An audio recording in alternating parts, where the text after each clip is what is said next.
मेरा कोई कंपनी है जहाँ पे मैं कुछ बना रहा हूँ, ओके, प्रोडक्ट। तो प्रोडक्ट के लिए मुझे अलग अलग जगह से रॉ मटेरियल्स लगेगा, अलग अलग जगह से पैकिंग का स्टफ लगेगा, फिर ट्रांसपोर्टेशन के सर्विसेज लगेंगे, ओके। जो मेरे पास भी लोग काम कर रहे हैं वो भी रहेंगे। तो ये सारे चीजों के बेस्ड जो कम्युनिकेशन होगा, बिजनेस कम्युनिकेशन। बट मैं दूसरे बिजनेस के साथ भी कम्युनिकेट करूंगा तो मुझे वो एकदम रिस्पेक्टेबल और सही तौर तौर तरीके से करना चाहिए, ताकि बिजनेस रिलेशंस खराब ना हो। अगर किसी के साथ रिलेशन खराब कर दिया और सपोज मेरा मेरा वहां से रॉ मटेरियल जा रहा है, तो क्या करेगा वो एक मेरे गलत बात करने के या मेरा मैसेज ठीक से ना कन्वे करने की वजह से नाराज होकर प्राइस बढ़ा सकता है, जो ओवरऑल मेरा बहुत ज्यादा खर्चा हो जाएगा उसके अंदर। अंडरस्टैंडिंग। तो इसलिए कम्युनिकेशन बहुत इंपॉर्टेंट है। जितना हो सकता है पोलाइट और एक सटल तरीके से ही बात करना चाहिए, where it does not have to be. अभी समझो, अभी कम्युनिकेशन करने के लिए कोई सीईओ वगैरह तो कम्युनिकेशन नहीं करता ऑर्डर्स के लिए। कम्युनिकेशन करने के लिए तो उनके नीचे के लोग होते हैं, जैसे कि सीएस हो गए, उसके अलग अलग डिपार्टमेंट के यहाँ पे लोग काम करने वाले लोग हो गए, तो वो लोग कम्युनिकेट करते हैं। तो वो लोग कम्युनिकेट करना मतलब कैसा होता है, वो कम्युनिकेट करना या सीएस कम्युनिकेट करना, technical it is like the communication from the business. तो जो अपोजिट पार्टी वाला है, जो अपोजिट पर्सन है, अपोजिट बिजनेस है, वो आपको पर्सनली उस चीज का गुस्सा नहीं निकालेगा अगर आपका मिसकम्युनिकेशन हुआ है तो। वो किसको गुस्सा निकालेगा? आप जिसको रिप्रेजेंट करते हो, कंपनी। तो रिलेशन कंपनी टू कंपनी का होगा, बिजनेस टू बिजनेस का होगा, पर्सन टू पर्सन का नहीं होता इस केस में, बिजनेस कम्युनिकेशन वाले टर्म्स के हिसाब से। Easy to understand. In business messages, self centered approach preparing communication to see each situation from own point of views may lead to a writer oriented approach, resulting the message is prepared on the point of view, the viewpoint approach, wherein the writer places emphasis on himself and the interest rather than on the interest of the readers and stakeholders। वो यहाँ पे बताने को try कर रहे हैं second para में। मैं जो भी लिख रहा हूँ ना, मैं किसी कंपनी को लेटर लिख रहा हूँ, मैं भले उस कंपनी का सीईओ नहीं हूँ या फिर स्टेक होल्डर नहीं हूँ, तो I am a correspondent person. मेरा काम है करस्पॉन्ड करना अलग अलग चीजों को कंपनी के लिए। लेकिन क्या होता है बहुत बार, मेरा अगर किसी कंपनी के लोगों के साथ दूसरे कंपनी के लोगों के साथ अगर जमता नहीं है, या फिर ज्यादा भी जम जाता है, ऐसा भी बोल सकते हैं, वाइस वर्सा, तो उस टाइम पे मैं करस्पॉन्डेंस जो करूंगा कैसा रहेगा, मेरा पर्सनल व्यू पॉइंट के हिसाब से करूंगा मैं करस्पॉन्डेंस। तो जितना होता है ना, वो अवॉइड करना चाहिए पर्सनल व्यू पॉइंट का जो अप्रोच होता है कम्युनिकेशन का। क्योंकि आप किसी कंपनी को रिप्रेजेंट करते हो, आपका पर्सनल व्यू पॉइंट का कोई लेना देना नहीं है यहाँ पे। अंडरस्टूड। तो लैंग्वेज होना, वो टाइप का करस्पॉन्डेंस होना जो जरूरी है, जो नेसेसरी है बिजनेस के पॉइंट ऑफ व्यू से, एक प्रोफेशनल लेवल का अप्रोच जिसको हम बोलते हैं, वो अप्रोच होना चाहिए। Generally, these types of approaches do not cater the positive responses from the reader because they are too self-centered, resulting the reader does not focus on what you want them to do। तो ऐसे type के जो हम लोग personal view point वाले जो messages communicate करते हैं, इसके अंदर रीडर को कनेक्शन सेट नहीं होता है कि भाई इसको एग्जैक्टली exactly क्या चाहिए। हम लोग को बोलने को ट्राई करते हैं कि हमें क्या चाहिए, बट वो हमारा पर्सनल व्यू अप्रोच है, ओके। तो वो अप्रोच सामने वाले को भी समझ में आए जरूरी नहीं है। तो एक बैलेंस्ड बीच का सेंट्रलाइज लैंग्वेज, एक प्रोफेशनल लैंग्वेज यूज करना जो दोनों पार्टी को समझ में आए, उस तरह से होना चाहिए। तो यहाँ पे हम लोग सिर्फ अदर बिजनेस का बात नहीं कर रहे, यहाँ पे हम लोग डिस्कस कर रहे हैं इवन द मार्केटिंग स्ट्रैटेजी बोलो आप, या एडवर्टीजमेंट्स बोलो, उसके रिलेटेड, मार्केटिंग के रिलेटेड। तो एडवर्टाइजमेंट भी ऐसा नहीं हो जाना चाहिए कि एडवर्टाइजमेंट कंपनी वाला अपने दिमाग के हिसाब से, अपने पॉइंट ऑफ व्यू से ही बना रहा है। He has to keep in mind the perspective of the viewers, जहां जहां पे एडवर्टाइजमेंट अप्रोच करने वाला है, ऐसे।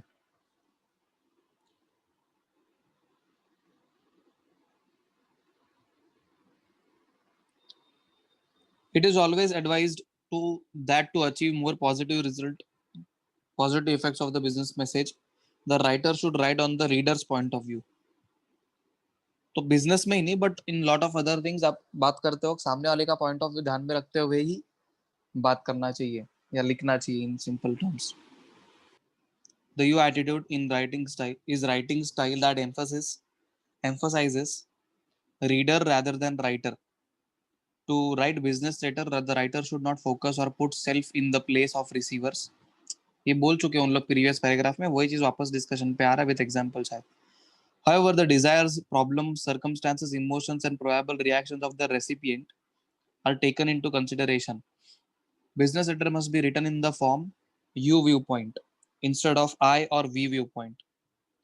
You viewpoint emphasize reader's interest and help to win the reader's mind and attention. Example दिया है. सो बेसिकली यहाँ पे अभी हम लोग क्या बोलने को ट्राई कर रहे हैं, हम लोग जो भी लेटर्स या करस्पॉन्डेंस करेंगे बिजनेस मैसेज का, सामने वाले को ध्यान में रख के करना है. तो सामने वाले का स्टेट ऑफ माइंड क्या है, सामने वाले का उसका भी पॉइंट ऑफ व्यू क्या है, एक्सेट्रा, उसका emotion, circumstances, etcetera etcetera stuff. पर लेटर लिखते हो तो हम लोग को सामने वाले का समझ में नहीं आता, तो जितना हो सकता है प्रोफेशनलिज्म पे ही ध्यान देना चाहिए. बेसिक प्रोफेशनल तरीका होना चाहिए लिखने का. तो अभी एग्जांपल्स देखते हैं. आई और we attitude, we are sure that our discount policy will attractive to you नहीं आना चाहिए, will be attractive to you आना चाहिए.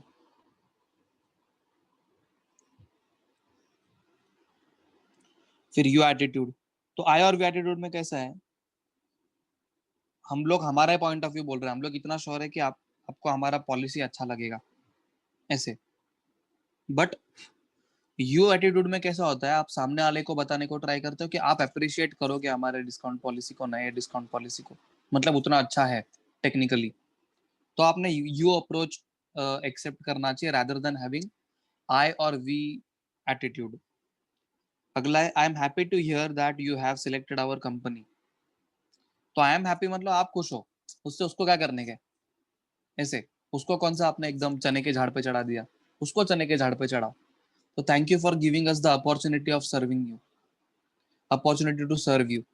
सो बेसिकली हम लोग ऐसा बात करने को ट्राई कर रहे हैं कि हम लोग बहुत खुश है आपको सर्व करके, लेकिन इसके अंदर हमारा अप्रोच नहीं बताने को ट्राई कर रहे हैं, हम लोग बात करने को ट्राई कर रहे हैं we are happy to serve you ऐसे. मतलब उसने अपने को अपॉर्चुनिटी दिया इसलिए हम लोग सर्व कर पा रहे हैं, वरना we won't be able to serve. Logic समझा. तो जब भी आप ऐसे टाइप के लेटर्स लिखते हो ना, करस्पॉन्डेंस टाइप के, जहाँ पे सामने वाले को अपने बहुत रिस्पेक्ट दिखाना और चने के झाड़ पे चढ़ाना है, तो always it has to be you attitude. I will give you 10% discount on credit purchase. You can get you can get 10% discount on credit card purchase. So it is like you are giving something, but उसके case में कैसा वो receive कर रहा है, he is getting something. उसके case में important क्या है, उसको क्या मिल रहा है, आप क्या दे रहे हो, आप क्या बोल रहे हो, उससे कोई मतलब नहीं है. उसका ऐसे कि उसको फायदा क्या होने वाला है, understood on the receiver's end ऐसे. Thus can be stated that by adopting you viewpoint, following benefits can be enjoyed. तो आप अगर यू वाला व्यू पॉइंट के हिसाब से चीजें करते हो तो हमें ये फायदे हो सकते हैं. क्रिएशन ऑफ फ्रेंडली एटमॉस्फियर, तो आपको एक अच्छा तरीके से कंसिडर किया जाएगा. मोटिवेशन, मोटिवेशन द रीडर नहीं आएगा इधर, मोटिवेशन फॉर द रीडर आएगा. तो रीडर के लिए मोटिवेशन रहेगा जिस तरीके से आप चीजें लिख रहे हो. एस्टैब्लिशमेंट ऑफ म्यूचुअल ट्रस्ट, आपस में ट्रस्ट बनेगा. Can create favourable outcome even in bad news situation, तो अच्छा एक आउटकम आएगा अगर सिचुएशन सही नहीं है फिर भी, क्योंकि आप सामने वाले के व्यू पॉइंट के हिसाब से बात कर रहे हो, अपना व्यू पॉइंट रखने को ट्राई नहीं कर रहे हो. Accomplishment of the goal of the letter, आप जो लेटर लिख रहे हो उसमें आपको सामने वाले से जो फीडबैक चाहिए ऑटोमेटिकली आपको अच्छा फीडबैक मिलेगा. क्योंकि आपने उसको ध्यान में रखते हुए किया है, और वो भी अप्रिशिएट करता है कि मुझे पहला प्रेफरेंस मिल रहा है, मुझे पहला इज्जत मिल रहा है, मुझे पहला प्यार मिल रहा है ऐसे. Enhance goodwill of the firm. तो फर्म का गुडविल बढ़ता है, नाम नाम अच्छा होता है मार्केट में भी। और तो मार्केट अलग अलग टाइप के होता है, बिजनेस टू बिजनेस होता है, बिजनेस टू कस्टमर होता है। ये इकोनॉमिक्स में था आप लोग को ऑलरेडी पहले के स्टैंडर्ड्स में। तो उसके अंदर आपका गुडविल क्रिएट होता है कंपनी का, आपका नहीं, कंपनी का टेक्निकली। बट कंपनी के साथ आपका भी होता है, क्योंकि ये कंपनी का ये पर्सन ने लिखा है और रेगुलर मैं इसके साथ ही कम्युनिकेट करूंगा, ये बोलेगा उसके हिसाब से कर सकते हैं ऐसे। इसके साथ अच्छा बनता है मेरा, दूसरे के साथ बनता नहीं है। तो रेसिपिएंट का वो भी एक टेस्ट बनने को चालू होता है। To summarize, it can be said that you attitude is not only important but essential for effective letter writing and business message. तो जो यू एटीट्यूड है वो सिर्फ एसेंशियल नहीं है बट इफेक्टिव भी है ऐसे। I hope everyone. चलो let's move ahead. Positive messages, अभी वही मैसेजेस के रिलेटेड चीजें है ये जो हम लोगों ने अभी जस्ट देखा। Birthday, let's move ahead. Positive messages, positive messages include where the audience is expected to react in a neutral to positive manner. Messages उस तरह बोलने के कि सामने वाला नेगेटिव में जवाब ही ना दे सके। इंटरेस्टिंग चीज है ये, मनाने को हम लोग को ट्राई करना है कुछ चीजें सामने वाले से। तो उस तरह के सवाल पूछने चाहिए जिसमें आंसर यस आ रहा है या तो डाउटफुल आ रहा है, नेगेटिव नहीं आना चाहिए। तो अगर न्यूट्रल टू पॉजिटिव है तो प्रॉब्लम नहीं है, but if it goes negative तो फिर नेगेटिविटी में आंसर आएगा, तो जो आपको चाहिए वैसा नहीं मिलेगा। पर कभी कभी ऐसा भी होता है कि जहां पे आपको नेगेटिव आंसर्स चाहिए, तो उस तरीके से मैसेज को फ्रेम करना। Positive messages tend to consist of routine or good news. These messages might be items such as congratulations, confirmation, direction, simple credit request और credit approvals. नहीं, ये मजा नहीं आया। एक्चुअली कैसा है, इन लोग ने बताना चाहिए था कि पॉजिटिव हम लोग को रिस्पॉन्स चाहिए ना, तो हम लोग ने उस तरह से फ्रेम करना चाहिए जहाँ पे आंसर जो सामने वाला देगा it has to be kind of positive. वैसा भी ट्विस्ट करके लोग लिखते हैं, मतलब वो भी एक कला है लिखने का, ऐसे लिखने का या बात करने का व्हाटसोएवर। सुना, पॉजिटिव मैसेज के अंदर ये सारी चीजें आती है। The following messages are considered as positive communication when the receiver likes or expects this news. Product shipped on time. तो प्रोडक्ट ऑन टाइम शिप हुआ है मतलब पॉजिटिव रिस्पॉन्स आएगा रिसीवर से, रिसीवर के एंड से थैंक यू वगैरह type का। रिसीवर नीड्स लिटिल एजुकेशन और background to understand the news. तो जो भी न्यूज है उसको इन्फॉर्मेशन पहुंचाने के लिए उसको समझाने के हिसाब से लिखना। Travel arrangement for the conference ऐसे, तो ट्रैवल अरेंजमेंट करना है कॉन्फ्रेंस का, तो it is like positive message. इसके अंदर कुछ नेगेटिविटी आएगा नहीं, हाँ ठीक है करते ऐसा, क्योंकि जाना ही है। The receiver considers the message routine even if not completely positive. Positive नहीं भी रहेगा तो भी उसको मैसेज रिसीव किया जाता है। Parking lot closed for 3 days for new striping. So basically parking lot 3 दिन के लिए बंद है, हाँ ठीक है, मतलब it is like okay and it is not even ऐसा, नॉट ओके ऐसा तो नहीं होने वाला है वो, ओके होने वाला है या तो पॉजिटिव होने वाला है। पर पॉजिटिव इस केस में नहीं होगा, इस केस में it will be just okay, it is like a neutral answer. Negative messages, negative messages include messages where audience is expected to react in a negative manner. Negative messages consist of bad news. In these messages the sender's goal is to convey bad news in a manner that preserves the business relationship. Negative चीजें बताना, लेकिन इसका मतलब ये नहीं कि सामने वाला आपको नेगेटिव देखे चल भाग मेरे को बहुत सुनने का ही नहीं है तेरा, ऐसा ऐसा हो जाएगा तो बिजनेस रिलेशंस खराब हो जाएंगे। While the sender must deliver bad news, the sender wants to avoid an employee quitting or a customer finding another vendor. These messages may be items such as refusal to provide a refund, cancellation of an event, inability to support an event or more. तो कुछ ऐसा bad news सुनाना जिससे negative impact पड़ सकता है, वो हमारा बिजनेस रिलेशनशिप खराब हो सकता है, कोई हमारे यहाँ पे जॉब कर रहा है तो जॉब छोड़ के जा सकता है। तो वही न्यूज को उस तरह घुमा के बोलना, मतलब it is like manipulation only. पर मैनिपुलेशन गिना नहीं जाएगा, उसको ऐसा बोलेंगे out of respect kind of thing. तो वो नेगेटिव मैसेज पास ऑन करते तो हम लोग को ध्यान रखना है कि हमारे रिलेशन उसके साथ खराब नहीं हो रहे। तो बिजनेस मतलब प्रॉफिट, तो रिलेशन प्रॉफिटेबल रहे, अच्छे रहे, that is the main intent of the business. तो वो ध्यान में रखते हुए मैसेज को कन्वे करना कि जहाँ पे the other person does not get hurt और have harsh feelings towards what was not done by you. Following messages are considered as negative communication when the receiver may be displeased. Cost for repair is to be borne by receiver and not the company. तो ये थोड़ा इसके अंदर person डिस्प्लीज हो जाएगा सुन के, अरे cost receiver ने बेयर करना है रिपेयर का, कंपनी बेयर बेयर नहीं करेगा, ऐसे। तो ये नेगेटिव मैसेज है। लेकिन इसी नेगेटिव मैसेज को हम लोग अगर रूल्स एंड रेगुलेशंस के अंदर डाल देते हैं ना, तो सामने वाले पर्सन को बुरा नहीं लगेगा, क्योंकि वो पहले रूल्स और रेगुलेशन पढ़ेगा और उसके हिसाब से ही वो अपना एक्शन एक्शन नहीं, उसके हिसाब से वो रिएक्ट करेगा, whether he wants to repair that और नॉट, ऐसे। तो जैसे अभी हम लोग एग्जांपल लेते हैं, मोबाइल फोन के जो सर्विस सेंटर्स होते हैं, वो लोग ये सारी चीजें पहले ही बता के रखते हैं कि कहाँ पे क्या होना है, क्या नहीं होना है, तो आपको ये करवाना है कि नहीं रिपेयर, ऐसे। तो पहले से बोल के रखते हैं। तो जिसमें क्या है, हम लोग को भले वो नेगेटिव इन्फॉर्मेशन आया, बट हम लोग हर्ट नहीं होते उस चीज को लेके। फिर हमारा पर्सपेक्टिव है कि हमको करवाना है नहीं करवाना, it is our own choice, ऐसे। The receiver needs a little persuasion, persuasion है ना, उसको परसुएड करना, उसको थोड़ा पुश देना। New log on procedure takes longer but is more secure. जो नया प्रोसीजर है लंबा है, it is a negative news, bad news, but it is more secure. तो आपने सिक्योर है बोल दिया, मतलब आपने उसको परस्यू कर दिया कि जो लंबा मेथड है हमारा वो भी आप सिलेक्ट करो, it is more secure technically, ऐसे। पर bad news with a pinch of you know cover up, cover up जैसा बोल सकते हैं, सिक्योर है करके बोल के आपने उसको कवर अप कर दिया, ऐसे। द रिसीवर में be somewhat uncomfortable, new performance appraisal system underway but employees are used to the old ways of performance appraisal. तो अप्रेजल यानी it is like increments in the salaries. तो ये system underway है, अभी तक आया नहीं है, तो it is like a bad news, okay. But अभी भी जो पुराने परफॉर्मेंस वाले तरीके हैं, तौर तरीके हैं, वो अभी भी जारी है, उसके बेसिस पे उसके हिसाब से चीजें चल रही है, ऐसे। The third overlapping category is persuasive messages.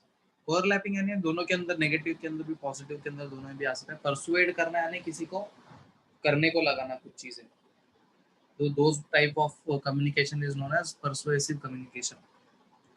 In this type of message, the audience is expected to need encouragement in order to act as the sender desires. जो मैंने आपको मैनिपुलेशन बताया था ना, दैट इज परसुएसिव, जो इन लोगों ने डाला है यहाँ पे, but with a different sophisticated manner. तो तो परसुएसिव मैसेज यानी क्या होगा, ऐसे मैसेजेस जो आपको पुश करते हैं कुछ एक्ट करने में, ऐसे। तो हमें जैसा डिजायरेबल है वैसे टाइप का मैसेज लिखना, ताकि सामने वाला हमारे इशारों के हिसाब से रिएक्ट करे। The receiver is more like positive audience. For example, when you are asking for recommendation letter or when you are inviting someone to attend an after hour work function, in other cases the receiver is more like a negative audience, okay, sorry। so basically अगर positive audience है ना, तो उस time पे हम लोग recommendation letter वगैरह उनसे मांग सकते हैं, तो उनको परसुएड करेंगे तो लिख के देंगे, या फिर आफ्टर आवर्स जो वर्क फंक्शन है उनके लिए भी रुका सकते हैं, उसके लिए बात कर सकते हैं, अगर ऑडियंस पॉजिटिव है। तो अगर ऑडियंस नेगेटिव है, तो वो टाइम पे हम लोग कैसे परसुएड कर सकते हैं, when you are requesting additional payment as a result of shared error. Shared error यानी उनके साइड से भी एरर हुआ, हमारे साइड से भी एरर हुआ है, तो जो भी एरर हुआ है ना, उसके बेसिस पे कवर अप जो कॉस्टिंग है वो आप ले रहे हो। तो नेगेटिव भले पर्सन रहेगा तो भी it won't be seen as negative, ऐसा। और when you are providing an extension on to an impending due date, कोई ड्यू डेट है, उसको आप एक एक्सटेंशन प्रोवाइड कर रहे हो, तो अल्टीमेटली क्या है, सामने वाला पैसा तो भरेगा ही, पर एक्सटेंडेड ड्यू डेट मिला तो क्या वो भी कंफर्टेबल हो जाएगा ना, भले it is a bad news, but वो कंफर्टेबल हो जाएगा, चलो मुझे थोड़ा और वक्त मिल गया क्लियर करने के लिए dues. So that negative term can be converted into, that negative situation can be converted into positive using the persuasive messages. Following messages are persuasive communication when receiver may be reluctant. Please speak to the new employee group. So basically receiver जब धीट वगैरह type का है, तो हम लोग उसको बोल सकते हैं कि आप नया जो एम्प्लॉय ग्रुप है उनसे बात करो, ऐसे। फिर receiver is being asked for favour, please write recommendation letter. तो अगर हम फेवर में बात करने को कुछ मतलब करवा के चाहिए, तो हम लोग किस तरह बात करेंगे उसमें, प्लीज राइट रिकमेंडेशन लेटर, यानी प्लीज वगैरह यूज करना, so that we are trying to persuade. But सिर्फ इतना नहीं है, इन लोग ने बहुत बेसिक बेसिक स्टेटमेंट्स ही दिए हैं, एक्चुअली बहुत ज्यादा रहता है अच्छे तरीके से।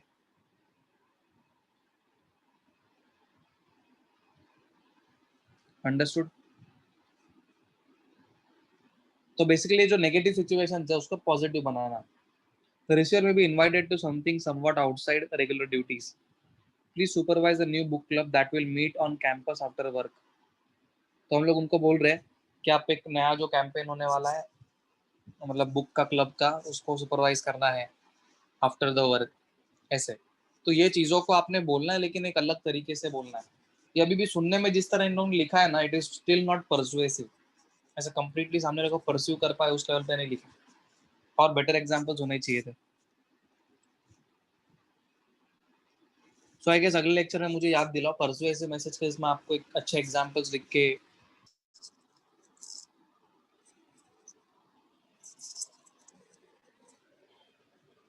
Now business reports.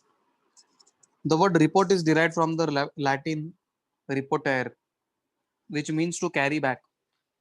Re is back and portere is to carry. A report therefore is a description of event carried back to some who was not present on the scene. तो report technically क्या होता है, जो event हो चुका है उसके basis पे एक रिपोर्ट बनाना, उसका डिस्क्रिप्शन होना। और वो डिस्क्रिप्शन हम लोग किसको प्रोवाइड करेंगे, जिसको रिपोर्ट चाहिए, जो उस इवेंट में प्रेजेंट नहीं था, ऐसे। The report is a message to management. Okay, I am sorry, या report is a message to the management. It travels from employee to supervisor, from supervisor to an executive, or from executive to management. Simply stated, a business report conveys information to assist decision making. So basically अभी report क्या होता है, report अलग अलग stages पे, अलग अलग levels पे लोगों के पास जाता है, जूनियर टू सीनियर के पास। सीनियर जूनियर्स को यूजुअली रिपोर्ट देते नहीं है, जूनियर सीनियर्स को रिपोर्ट करते हैं, और सीनियर्स वो रिपोर्ट्स के बेसिस पे एनालिसिस करके अपने हिसाब से वो चीजों के अंदर डिसीजंस ले सकते हैं। तो डिसीजन मेकिंग प्रोसेस के अंदर रिपोर्ट एक इंपॉर्टेंट पार्ट बन जाता है। Report is the means to present this information. Report एक तरीका है इंफॉर्मेशन को प्रेजेंट करने का। यूजुअली हम लोग वर्बल तरीके से भी इंफॉर्मेशन शेयर करते हैं, बट वर्बल तरीके के सारे पॉइंट्स उसमें याद रहे लोगों को, वो हम लोग कंसिडर नहीं कर सकते। तो हम लोग को ये कंसिडर करना चाहिए कि कुछ पॉइंट्स मिस भी हो सकते हैं बाद में डिसीजन मेकिंग के अंदर। तो none of the point should be missed. तो सारे पॉइंट्स उसके इसके अंदर हम लोग कन्वे कर पाएंगे रिटर्न रिकॉर्ड के पॉइंट ऑफ व्यू से रिपोर्ट्स में। Some reports might present the actual solution to solve a business problem. तो कुछ रिपोर्ट एक्चुअल जो बिजनेस प्रॉब्लम है ना, वो भी सॉल्यूशन के, मतलब उसका सॉल्यूशन भी उस रिपोर्ट के अंदर क्रिस्टल क्लियर दिख के आता है। जैसे अभी कोई चीज हो नहीं रहा है बिजनेस के अंदर, हम लोग ने सोचा ही नहीं है, और रिपोर्ट के अंदर अचानक आता है कि मैंने ये काम नहीं किया है और ये वाले काम किए, फिर तो मैनेजमेंट को देख के समझ में आ जाएगा ना कि this work is not done. So if we do this kind of work and it will solve our problem और सॉल्व आवर प्रॉब्लम, ऐसा पॉसिबिलिटी है। Other reports might record historical information that will be used to assist in future decision making. तो कुछ reports ऐसे होंगे जो previous decisions लिए हैं उसके बेसिस पे हमें क्या आउटकम मिला है, तो आगे के डिसीजन मेकिंग के लिए पुराने वाले रिपोर्ट्स को गो थ्रू कर सकते हैं और समझ सकते हैं कि कहाँ पे क्या फ्लॉ है या क्या अचीव किया है हम लोग ने ये मेथड्स को प्रीवियसली यूज करके।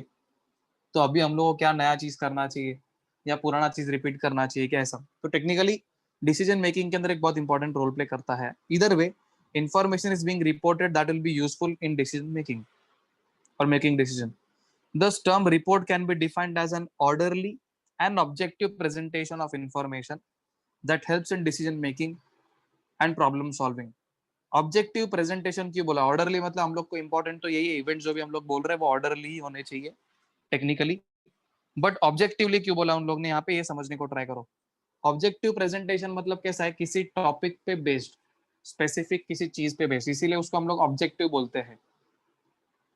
तो अगर किसी चीज पे बेस्ड वो रिपोर्ट बनना है तो उसके अंदर दूसरा कुछ यहाँ वहां का चीजें नहीं आएगा, अननेसेसरी चीजें नहीं आएगी।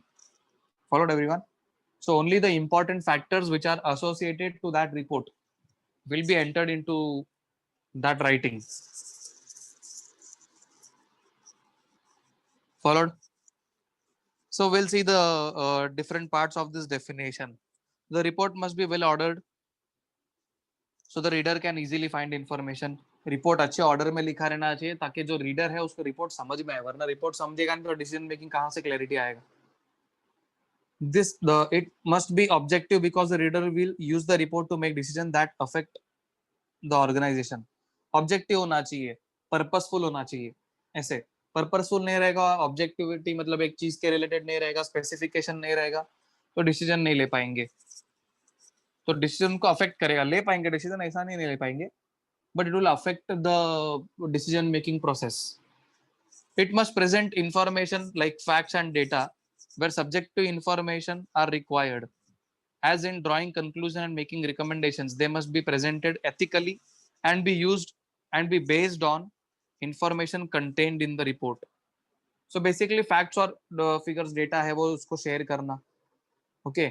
और ये information पे based conclusions draw करना, या recommend भी कर सकते report के अंदर ही कि ये recommendation है, ये करेंगे तो इस तरह हम लोग हमारे ऑब्जेक्टिव्स जो है वो गेन कर पाएंगे. We will reach to those targets और अचीव दोस टारगेट्स और whatsoever the report is regarding. ऐसे और एथिकली प्रेजेंट करना. एथिकली यानी वर्क बेसिस पे प्रेजेंट करना. आपका पर्सनल पॉइंट ऑफ व्यू नहीं होना चाहिए उसके अंदर, मुझे लगता है कि ऐसा करना चाहिए, नहीं. रिपोर्ट राइटिंग भले आपने क्या किया है या आपके टीम ने क्या किया है उस बेस्ड पे है, लेकिन आपका टीम एथिक्स के हिसाब से काम कर रहा है, आपके हिसाब से काम नहीं कर रहा है. कंपनी रूल्स और रेगुलेशंस के हिसाब से काम कर रहा है. आप भी कंपनी रूल्स और रेगुलेशंस के हिसाब से काम कर रहे हो, आपके खुद के पर्सनल व्यू के हिसाब से काम नहीं कर रहे हो. तो इसीलिए वो एक वर्क एथिक्स को ध्यान में रख के रिपोर्ट करना जरूरी है.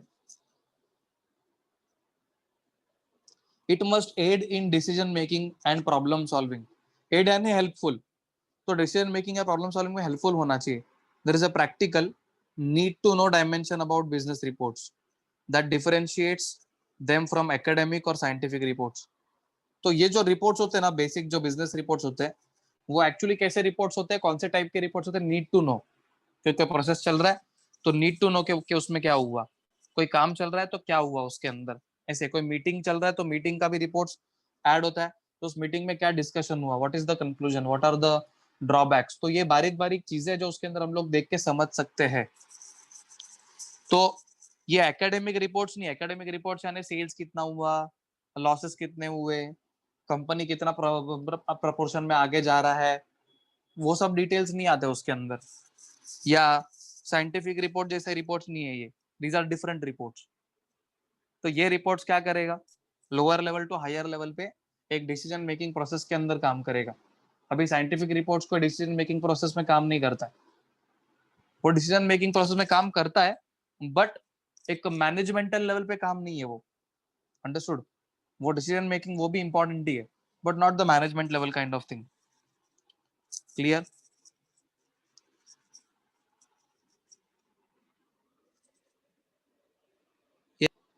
चलो एनीवे, चलो let's go ahead. My God. So a business report can be defined as an evaluation or assessment or review of a particular event, issue, period or set of circumstances which is related to a business. तो business related जो भी चीजें हुई है उन सबका evaluation या review या असेसमेंट जैसा उसको गिना जाएगा. A business report can be on compliance status, financial positions, report of the board of directors of company, sales or on any other matters for which the report is required by an expert or authority. तो जो type का report चाहिए ना वैसे type का report मिल सकता है. In simple terms, एक कंपनी को जो रिपोर्ट्स का रिक्वायरमेंट होता है वो पहले से बता के रखेंगे. तो ये चीज अगर हो रहा है तो उस पर बेस्ड रिपोर्ट बनना है, तो accordingly the reports would be made. वैसे तो उस रिपोर्ट के अंदर फिर क्या ऐड होगा क्या नहीं ऐड होगा ना, वो डिपेंड करता है कि कौन सा टाइप का रिपोर्ट है और कौन सा डिपार्टमेंट उसको बना रहा है. ऐसे तो उस पे बेस्ड उसके अंदर फैक्ट्स फिगर्स रहेंगे या सिर्फ रिपोर्ट रहेगा जिसमें there are no facts and figures. Recommendations रहेंगे, कंक्लूजन्स रहेंगे, ऐसे depends from different different departments, I would say. So the business report is usually written in response to a request by the authority of the company. वही मैंने आपको बताया, एक authority request करेगा report का, तब रिपोर्ट बनाया जाता है उस बेसिस पे. Business reports are one of the most effective ways to communicate. तो ये रिपोर्ट से ना बहुत ज्यादा इफेक्टिव वे है कम्युनिकेशन का. क्यों? क्योंकि report is like specifics, exact thing related to a process, related to a system. तो वो एग्जैक्ट क्लैरिटी आने ऐसे लेवल का चीजें रहती है. पर रिपोर्ट का मतलब होता है कि एग्जैक्ट क्लैरिटी आए. लिखा सही तरीके से नहीं गया तो क्लैरिटी नहीं आएगा. तो उसको लिखा भी जाना सही तरीके से, सही तौर तरीके से is equally important over here. Followed everyone?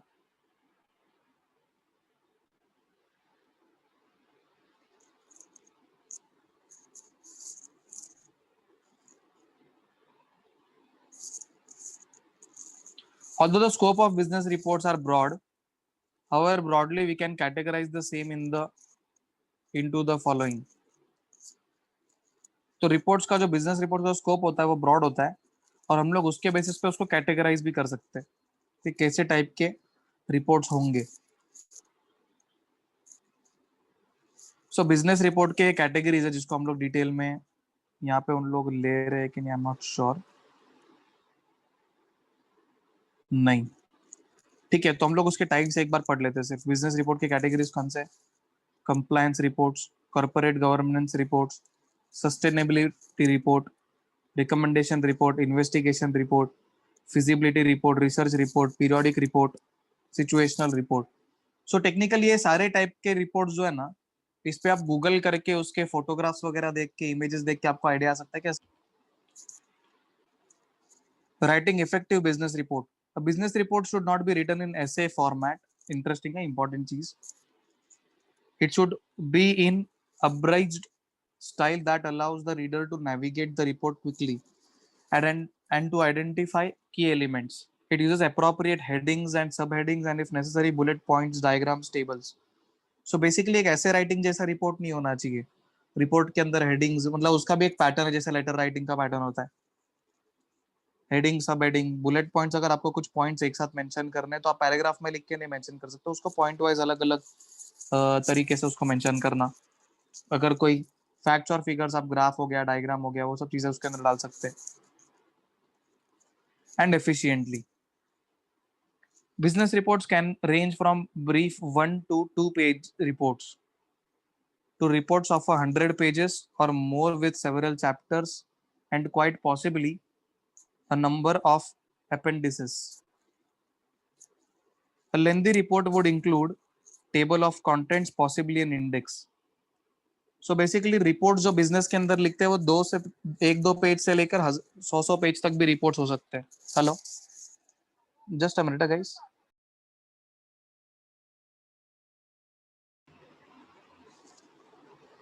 So logic समझा लिखने का. The main function of a business report is to communicate relevant information quickly,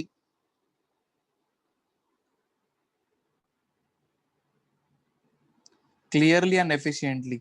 तो बिजनेस रिपोर्ट का मेन फंक्शन क्या है, लॉजिक समझा. जितना हो सकता है उतना क्लैरिटी उसके अंदर आना चाहिए, और जितना जल्दी हो सकता है उतना क्लैरिटी आना. ज्यादा इंफॉर्मेशन इन लेस टाइम, ताकि डिसीजन मेकर के पास है ना उतना फुर्सत नहीं रहता है, क्योंकि उसको बहुत सारे दूसरे भी काम रहते हैं. तो रिपोर्ट समझ में आए, पढ़ ले अच्छे से, तो लॉजिक समझ में आए ऐसा. अभी बड़े बड़े रिपोर्ट जो हम लोग बोल रहे हैं ना, 100 पेज का रिपोर्ट इतना जल्दी कैसे पढ़ के लेगा. तो पढ़ा जाएगा based on the key points, क्या क्या उसमें ऐड हुआ है, हेडिंग सब हेडिंग पे ध्यान दिया जाएगा. फिर जो अलग अलग जगह पे नोटेशन है, बुलेट पॉइंट्स है, रिकमेंडेशन रहेगा, तो वो हाईलाइट किया जाएगा और हाईलाइटेड पार्ट को अच्छे से पढ़ा जाएगा. ऐसे लॉजिक समझा. That is how it works. तो ऐसा नहीं कि 100 के 100 पूरे पेज पढ़े जाएंगे, जो काम का नहीं उसके अंदर वो भी पढ़ा जाए. सारे के सारे पेजेस के अंदर इंपॉर्टेंस रहेगा ऐसा जरूरी नहीं है.